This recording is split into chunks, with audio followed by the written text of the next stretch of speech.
Alright, hello everyone, welcome back to the channel. Zachary Dickinson here on a wonderful Wednesday, middle of the week. Yeah, it's been a little bit chaotic and still working on time management as well.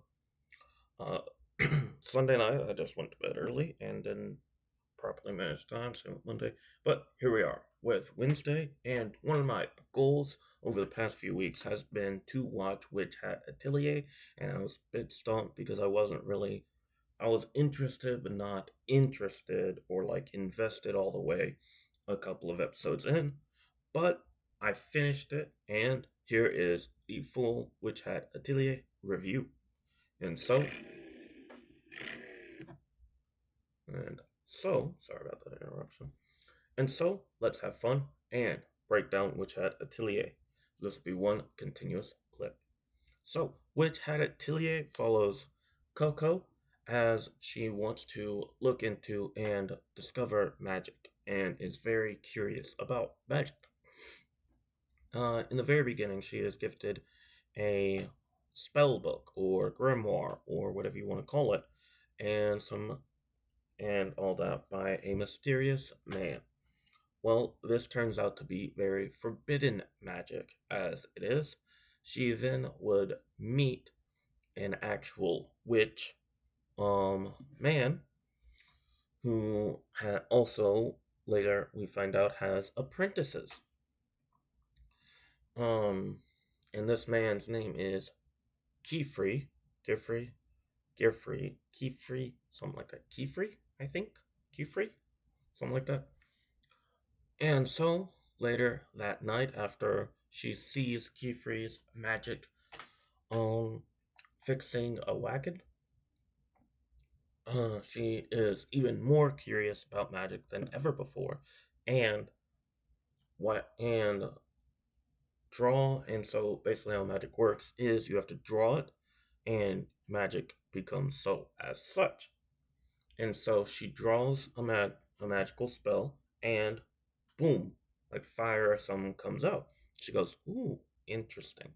And then she grabs the spell book that was given to her and traces a forbidden spell, but it automatically freezes everything within a certain radius. So her mother and all within pretty much the pretty much everyone within that household radius is frozen instantaneously.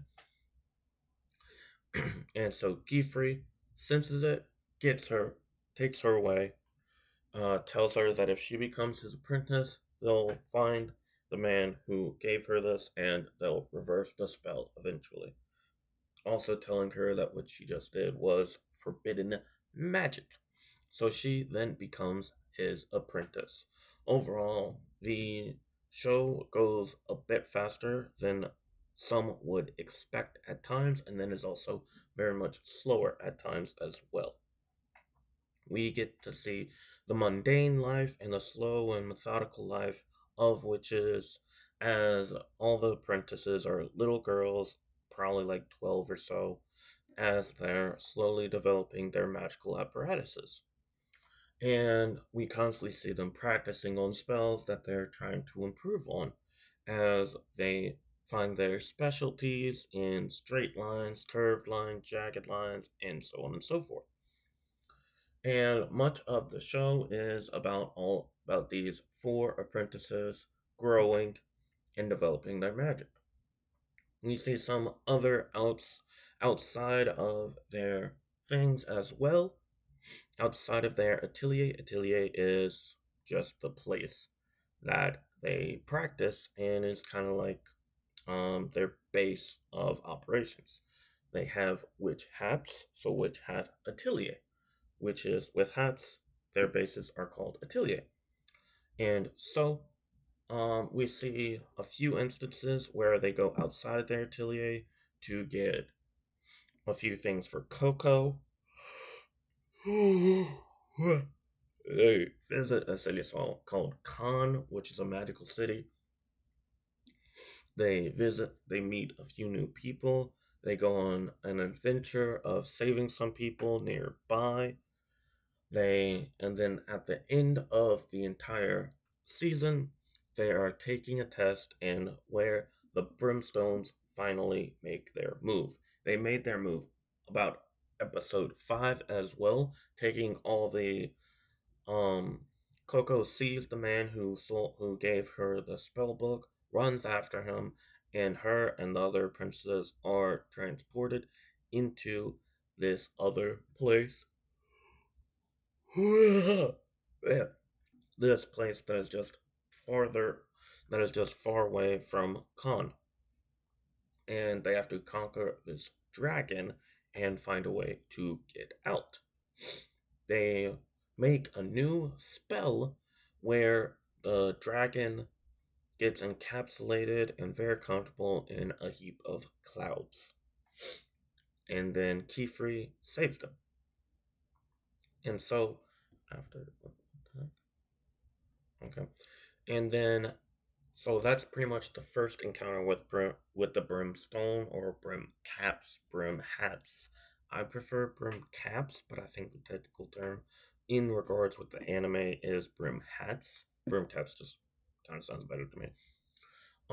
So brim hats make their move in the final arc or the final few episodes of the anime, where a god Riche and a little boy are taking the second test, where they could, if they pass, they could then accompany their masters to outside work and perform magic much more outside of their atelier and much more towards people in general, just in special circumstances.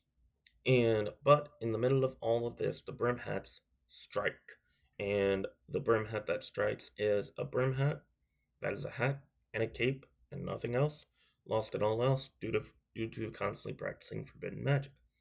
The little boy is transformed into a wolf, and Agat and Riche are trying to find their way out while Kefri, Coco, and Tedera, I believe that's her name, are trapped.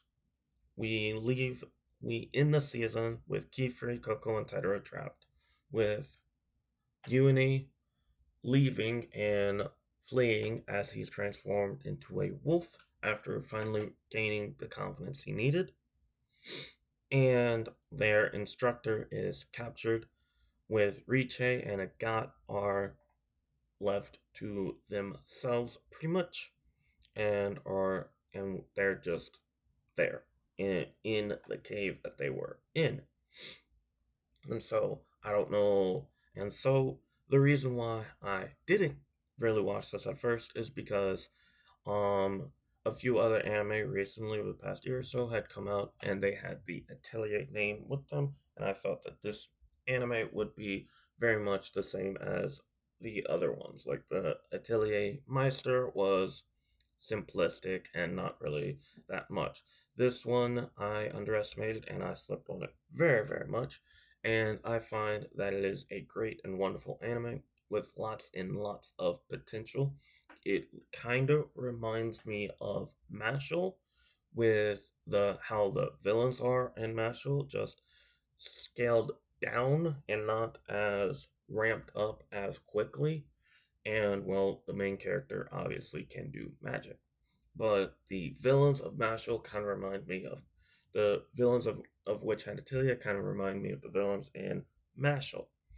But this is pretty much also just like Freerun, with how it's just slow, methodical, paced, and just a chill and wonderful adventure with a few action bits in the middle and a good to great end of season arc that gets you very much hyped for the next season, whether it be 2, 3, 4, or so on. So that is pretty much it for the video. Pretty much all I have to say.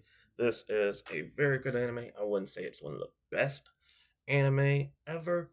I would say it's probably one of the best of the year. Just not saying that it's top tier, but just of the new anime that have come out this year, this is still better than most of them. And so I'm glad I put in the effort to watch this all the way through.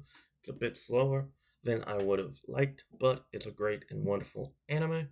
I will see you all on Friday, where I will finally do the Daredevil breakdown. It won't be all that long. I've done multiple videos on Daredevil already. I'm a little bit stumped how to do it, but I'll just yap about Daredevil for like 10 or so minutes and call it. But anyways, I thank you for watching. If you have watched all the way through, or if you've even just watched for a minute or two, I thank you all. Like the video, subscribe, and hit that notification bell to be notified about any future uploads of videos. I thank you. Have a good and great rest of your Wednesday, as this will be coming out in the afternoon / evening, depending on your own definition of such. And so, I thank you all for watching. Goodbye, and God bless you all.